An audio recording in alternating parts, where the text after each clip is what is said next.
Hi, everyone. Welcome to Fidelis. This is Cassie and Lauren. We are coming to you at an unusual time this week. It is Saturday morning, and both of us have all our kids home. So we are just letting you know in advance that you're going to be hearing kids in the background. That is part of the beauty of what we're doing, is being real for you. So our motto is that we want to be people you could relate to, not aspire to be like, and we're going to give you an example of that here today. So today our topic for conversation is Lent, because Lent is coming up. It actually starts on Valentine's Day. I guess Valentine's Day gets trumped by Ash Wednesday this year. But I was thinking it's kind of a cool situation to honor a saint who literally died of torture by fasting and abstinence. So maybe it kind of is serendipitous that it worked out this way. But hi, Cassie, how are you? I am hanging in there. Has it been a rough week? I mean, a little bit, and my husband's in school today, so I've got all 5 of the kids by myself. So that has been fun. You're amazing. And 3 of them are asleep right now, but 2 of them are still awake. So they might be in and out this whole time. Yeah, no problem. And we'll probably keep the chat short today.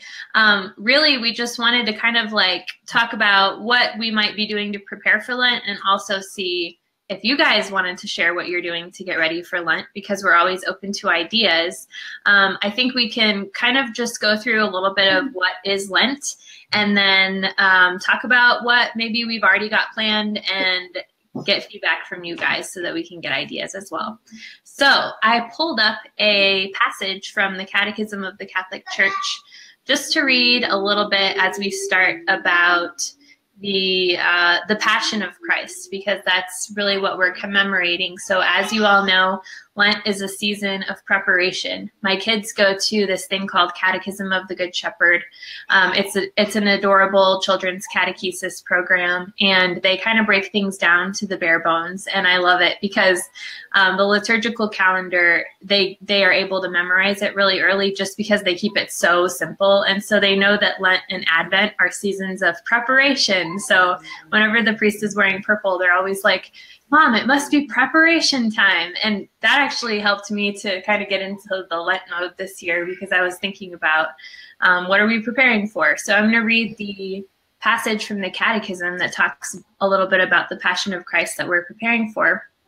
Paragraph 571 says, "The Paschal mystery of Christ's cross and resurrection stands at the center of the good news that the apostles and the church following them are to proclaim to the world. God's saving plan was accomplished once for all by the redemptive death of his Son, Jesus Christ." Paragraph 572 says, "The church remains faithful to the interpretation of all the scriptures that Jesus gave both before and after his Passover.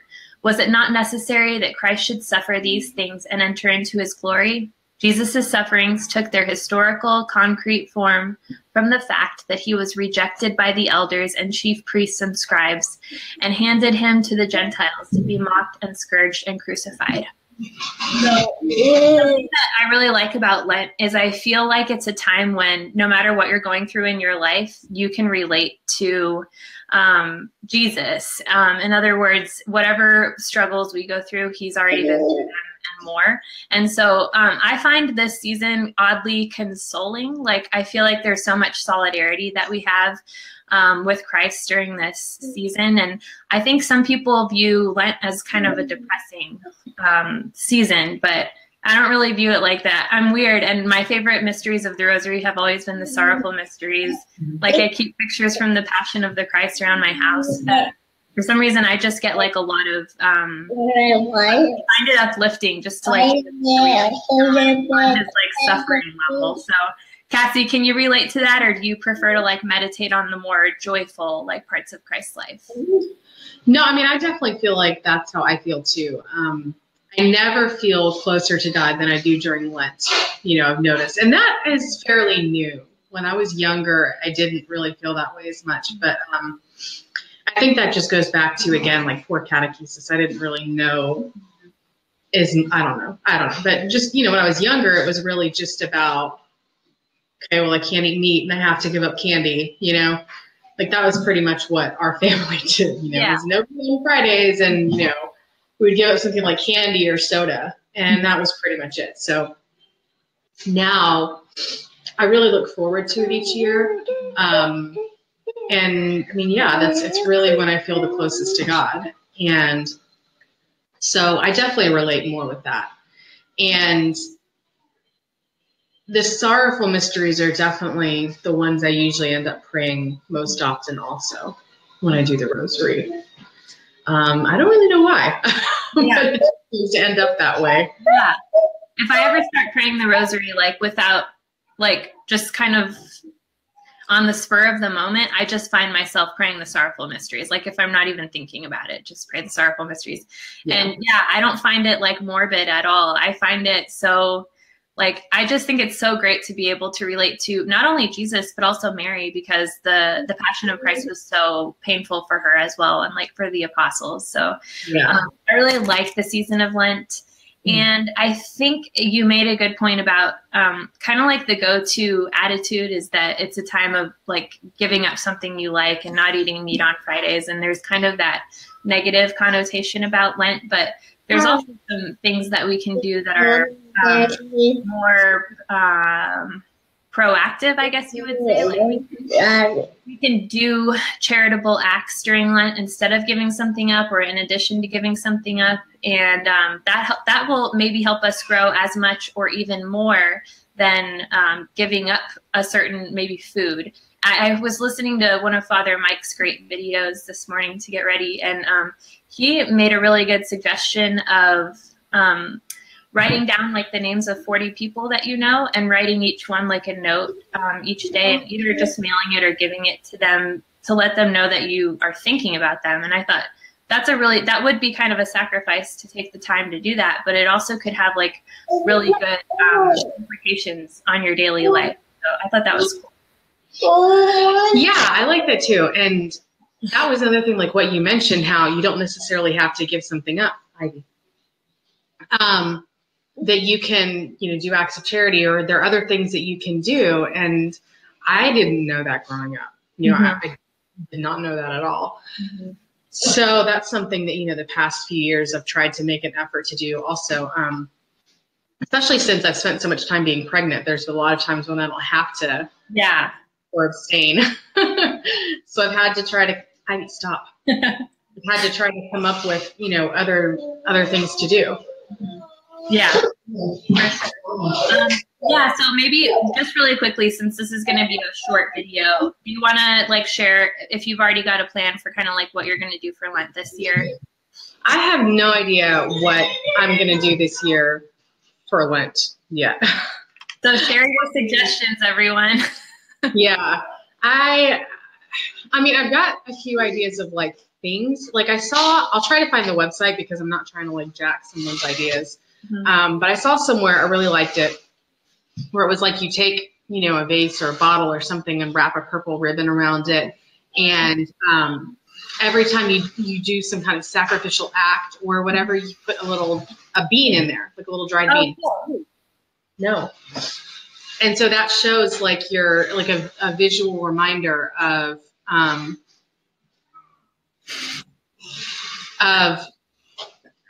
the sacrifices that you're making throughout Lent. And then, you know, on Easter that morning, you replace them with jelly beans.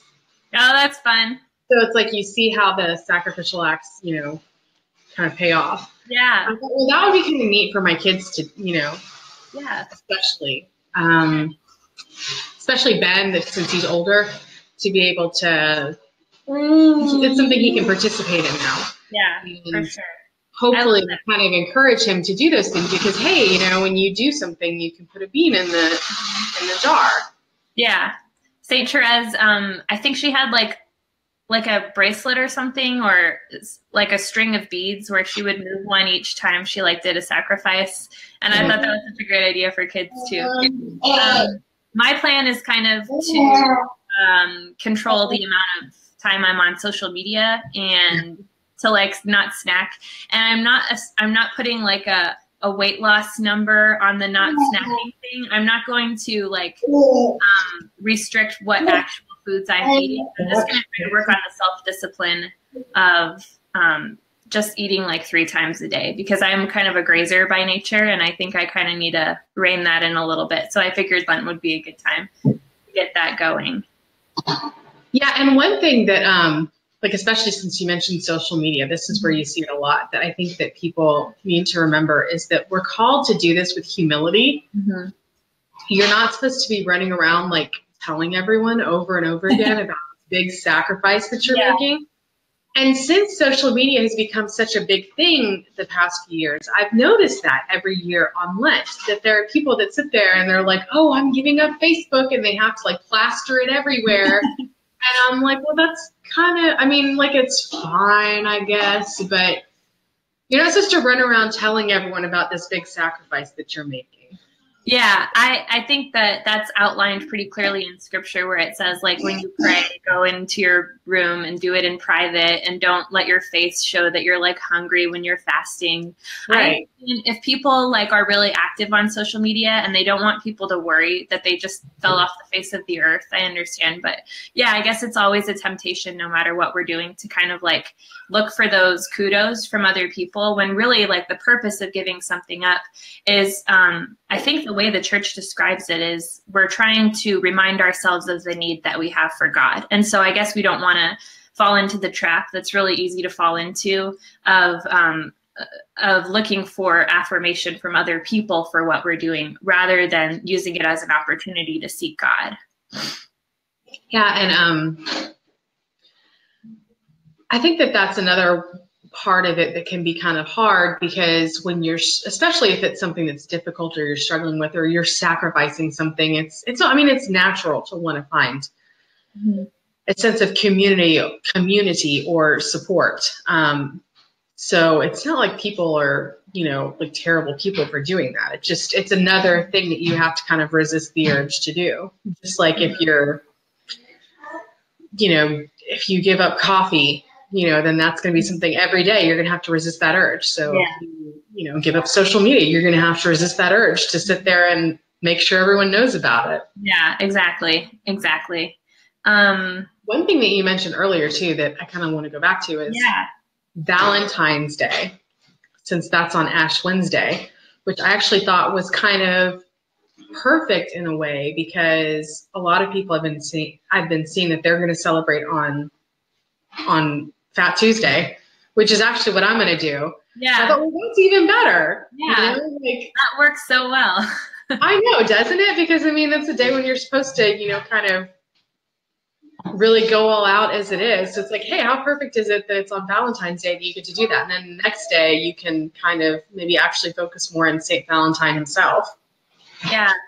I love that. I actually love Valentine's Day. I'm totally into the whole like flowers and candy thing.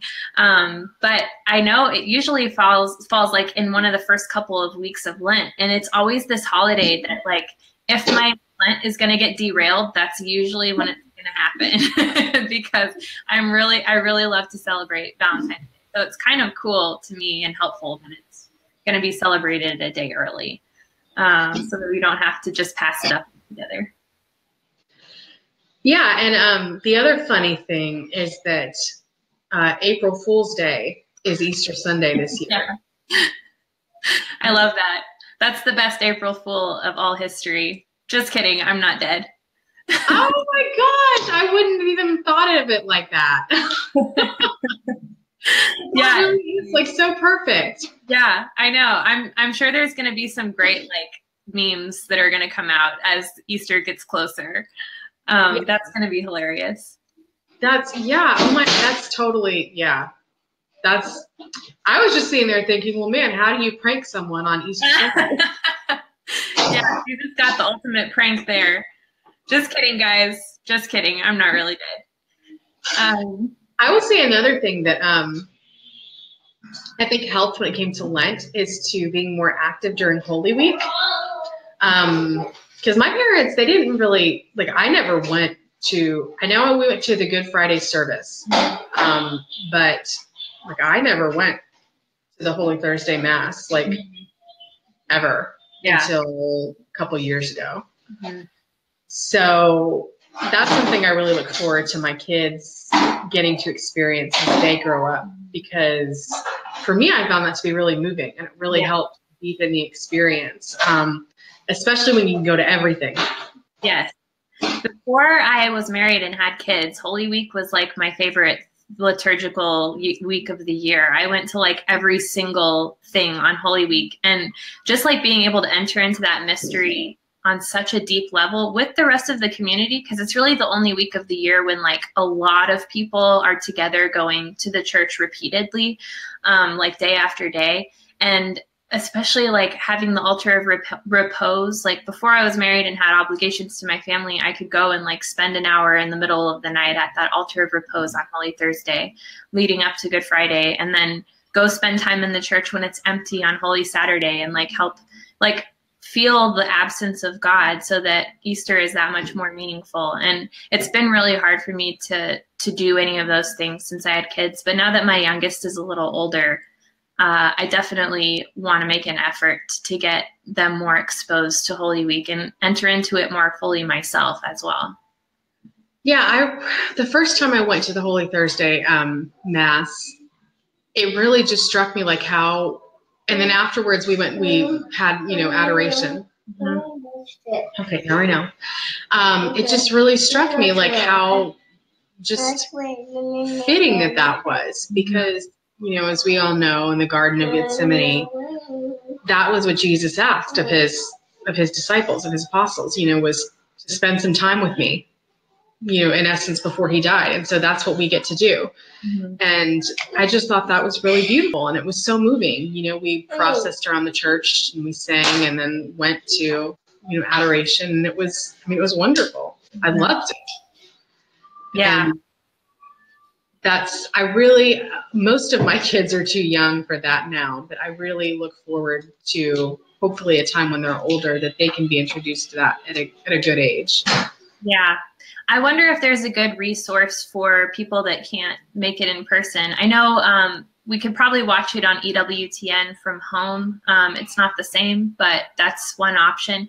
And EWTN, for those who don't have cable or whatever, I don't, but they have a Roku, like you can watch EWTN on Roku if you have Roku. So that's like one option, or online. But if anyone has options for like those of us that can't necessarily make it to all the Holy Week celebrations or commemorations at church, love to hear them, because that is one like big hole in my liturgical life, I feel like, since I've had kids and just physically cannot go to the church every day during Holy Week.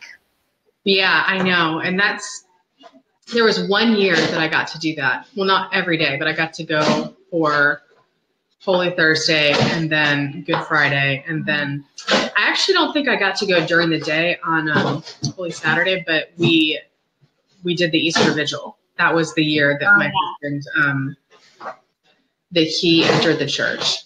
And cool. So that just by itself, doing those three, and I know there's a name for it, but I do not speak Latin, so I'm not going to try to say it because I'll probably butcher it. The Triduum? Yes. Yeah. Triduum, is that how you say it? Yeah. Okay. I've seen that a ton of times, but I don't know how to pronounce it, so I'm going to try. But yeah, it was just like so perfect and amazing to do all three. Yeah. So and it made me kind of sad that I didn't grow up with that. So that's what I really want to, because I think we've talked a lot, about having, kind of having the church at home too. Like you don't leave church like Mass on Sundays. You need to bring it to your home as well. Yeah, exactly. Part of your home, your family culture. Yeah, and speaking of bringing it home, there's a couple of good reading recommendations for the Passion. One is the book, I think it's called The Passion of the Christ, and it's the book that the Mel Gibson's movie is based off of. It's by a mystic called Anne Catherine Emmerich. Mystics in the church and like visionaries, you're not under any obligation to like accept what they say they saw or heard. I think Anne Catherine Emmerich received like elocutions, which means that I don't remember if she had visions or elocutions, but she supposedly was revealed, what happened specifically during the Passion. So there's a lot of things in Mel Gibson's movie that are not in the Gospels.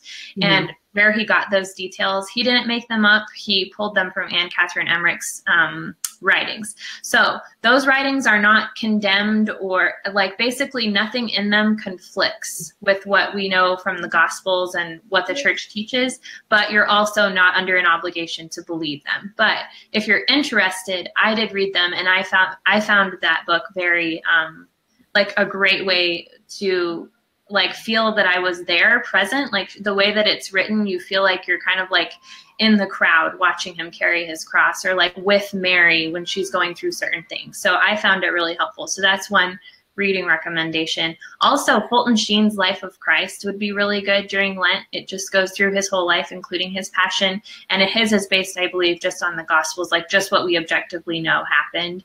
And then another would just be to read the Gospels. Like that is a really good way to enter into the mysteries as well. And each Gospel has its own like version of the Passion narrative toward the end. So yeah. Well, and there are some people I know that that actually watch the Passion of the Christ every year on Good Friday. Mm-hmm. Is it something that you do? I usually watch it on Holy Thursday night. The best experience for me was when I watched it on Holy Thursday and after the Holy Thursday Mass and between going to visit the Altar of Repose. So you're just like totally immersed in the mystery. That was great. So that's something that I like the idea of a lot. I've seen the Passion of the Christ. My husband has not. So that's something every year I'm like, okay, we're going to sit down and watch it because I feel like it would be really moving for him. Mm-hmm. I mean, it's moving for a lot of people. Yeah. But I'm always a little bit too scared to watch it because when I saw it was when it came out. I saw it in the theater. Yeah. And I mean, pretty much just cried hysterically. Like, yeah. I always watch it alone on an iPad. Like I don't watch it with other people, and I cry the whole time, and I have to pause it and like breathe. Well, I know that probably this may be missing the point because the focus should be on Jesus and not on Mary, but it's the moments like now being a mom. That's why I'm even more like, I'm a little bit scared to watch it because I sit there and I think about scenes from the movie, you know, like, one of the most emotional scenes, even then, that I don't even want to think about like now is when he falls carrying the cross and she flashes back to him falling as a child. And I'm just like, yeah. So every year I say I'm going to do that, but I always chicken out. But I really do want my husband to watch it. And that's another thing is that I think if I'm sitting there like, you know, crying my eyes out, it might distract him. Yeah. So I don't know. But that is something that I've heard a lot of people do. And we have it. We have the DVD. I'm always a little bit too chicken to watch it. But it's like I see some people that have complained about it being too violent, which I mean, I get it because it was very graphic. But at the same time, that's why for me it was so moving and emotional because it's like this is what actually happened in real life. It was probably even worse. Yeah. I don't know. Have you ever looked into like the physiology of the crucifixion? Yeah. And just like how pretty much what he went through would have literally been like the worst possible death that a human being could suffer. Like literally everything about it was like the worst possible way to die. And also like the Shroud of Turin, the what was that documentary? The Real Face of Jesus, where they do all of these scientific experiments on the shroud and identify the face, and like even the Shroud of Turin is able to back up like just how terrible it was. Exactly. And so it's like, I mean, yeah, it's violent and it's brutal and it's graphic, but that's what happened. In real life. This is what he actually went through for us. And that was part of what made it so emotional for me, not just because it was, I mean, horrible to watch, but also is it was like, well, this is because of me. This happened. It's because of me. Right. And so it wasn't just watching something horrible. It's like I felt this immense, almost like guilt, like I'm not worthy of this. I don't deserve this for someone to do this for me. That's why I love the scene when he's on the cross and he forgives the good thief, because it's like, I feel like that he's talking to all of us when he does that. And also when he talks to John from the cross and like entrusts Mary to her. John is kind of like a figure of everyone. Well, he's a figure of the church, but he's a figure of all of us, like being entrusted with Mary. And so I love that you do feel these like intense emotions and repentance for your own sins and what you did to him. But Mel Gibson did a good job, I think, of also showing, yes, this is because of you, but here's Jesus's response. And it's so beautiful. And I actually love how graphic it is. I mean, because I think that being able to see exactly what the Passion was actually like is what caused that movie to bring so many people to Christ. Because when we show this crucifix where he has like 2 drops of blood coming out of his hands, you know, it's just kind of like, okay, I can't really understand what it is that he went through for me. But then when you're able to see it graphically, I think I really do think it caused a lot of conversions. And I remember people like coming to God when that movie came out, because they were able to see really, humans are not necessarily that good at imagining or understanding what happens unless you show them. So I'm a big proponent of the graphicness of it, but it is hard to watch. Well, and I mean, your point about the crucifix is dead on, at least in my experience, because it was like, I mean, you knew that he got crucified, but I never really thought, I mean, it just, I don't know why, it just never occurred to me as, I mean, it just, that was my first time. I think I was about 19 or so, 19 or 20 when it came out. Really seeing what it was like, having a real understanding of what it was like. Because before that, I mean, it just, I don't know, it just doesn't, it was never made to be that bad. Mm-hmm. You know, like you said, like on the crucifix, it's very clean and artful, Yeah. and, you know. Yeah. So it's like you have this idea like, oh, well, yeah, I'm sure it was painful, but, you know, no, it wasn't just painful. It was horrible. Yeah. It was exactly. terrible.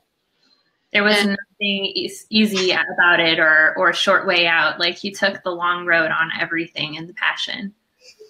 And he knew. Mm-hmm. You know, he knew, and he did it anyways. You know, like that's, and all of that has so much more meaning now, because again, you don't really get it, I don't think, until you see it, until you really understand. And then so you sit there and think about, you know, like Holy Thursday, him praying in the Garden of Gethsemane, like begging God to take this cup from me. Well, now you understand why. Yeah. I've done the same thing, you know, and it also brings those words. And that was another thing I saw. There was some article somewhere. I'll see if I can try to find it. But it was like a doctor that talked about, you know, the physiology of like what happens, you know, like what it would have been like. And just breathing would have been very difficult. The positioning, and then the little block that they had his feet on, that was another thing that made breathing even more difficult. So each time he would have had to kind of push himself up, which would have caused more pain. And the reason I mention that is because of what you said, the things that he said on the cross. It would have been immensely difficult and painful to speak. So the fact that he chose to speak those words shows how incredibly important they were for him to say. Yeah. They weren't just idle, you know, chatterings. He was saying these things for a reason. So we should take them incredibly seriously, because, you know, that he fought through all of this pain and suffering in order to make sure that we got this message. Yeah, exactly. There's a really good video that I'm going to share also from Father Mike. You and I are both obsessed with Father Mike. Like, he's just like the walking catechism that we need in our lives. But he has my actually all-time favorite video of Father Mike, and I think I've watched like most of his videos, is his video on Ash Wednesday from last year, where he's talking about the meaning of receiving the sign of the cross with the ashes on your forehead. He's explaining how the ashes, remind us that we're dust and to dust we shall return. So they're reminding us of our mortality. But the ashes, he starts crying when he's explaining how this works. But he says, just imagine God saying one word to you when the priest is making the sign of the cross on your forehead, and that is mine. You are mine. And I just thought that is a perfect encapsulation of what Lent is, and kind of just where we can keep our focus. It's not on, oh, I'm a worm, I'm a horrible person, I've done all these things that caused Jesus to go through this. Those things are true, but at the end of the day, where I think God wants our head to be is on the fact that we're his and he did this out of love. And so I'm going to share that video. It might not affect, it might not be everyone else's favorite like it is mine, but I just find it so incredibly, it just puts my mind in the right state of mind to start Lent. So I'm going to share it. Yeah. And I mean, I will say that while it does, when I watch the Passion and when I reflect on the Passion now, it does make me feel guilty and unworthy, but it also gives me kind of renewed drive to do better. Yeah. Because one of the things that I like about being Catholic so much is knowing that redemption is always possible for us. It's never too late for anyone. Mm-hmm. And so as much as I may feel like I'm messing up all the time, I can always do better. I can always keep trying. I can always just pick myself up and keep going no matter what. And so, I mean, that's a good reminder of that, yeah, this is because of us, but that doesn't, you keep going, you keep trying to do better. You keep trying to serve him the best you can. And,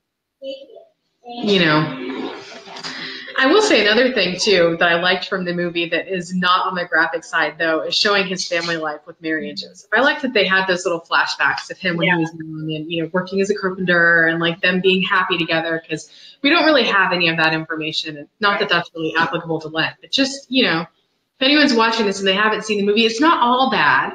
Mm-hmm. Yeah, it's a beautiful some scenes in there too. Yeah, it's so beautiful. I feel like the film in general, just outside of the whole Lent conversation, it just helps you to get to know Jesus and Mary better and other key figures from the Gospels. But it just helps you create that strong personal bond. And so many of us grow up with knowing the catechism and going to Mass, but that's one part of our faith. The other part is that personal relationship where you feel like God on a one-on-one basis. And I think that this movie just accomplishes that 100%. It definitely does. And that's why it's so good, I think, to watch it during Lent, because that's the whole point. The whole point is, to bring you closer to God. Mm-hmm. And that's the whole point of all the sacrifice, is to bring us closer to God. So it's a very, it's very good to have that. Yeah, for sure. If you get past the emotional, ringer. Yeah, it might even be a movie to watch a scene every week or something, because I think it's hard to sit down and watch the whole movie. That's a good idea. I actually really like that idea. Watch, 20, 30 minutes at a time or something, and then you take a break and pick it up next time. I like that. There you go.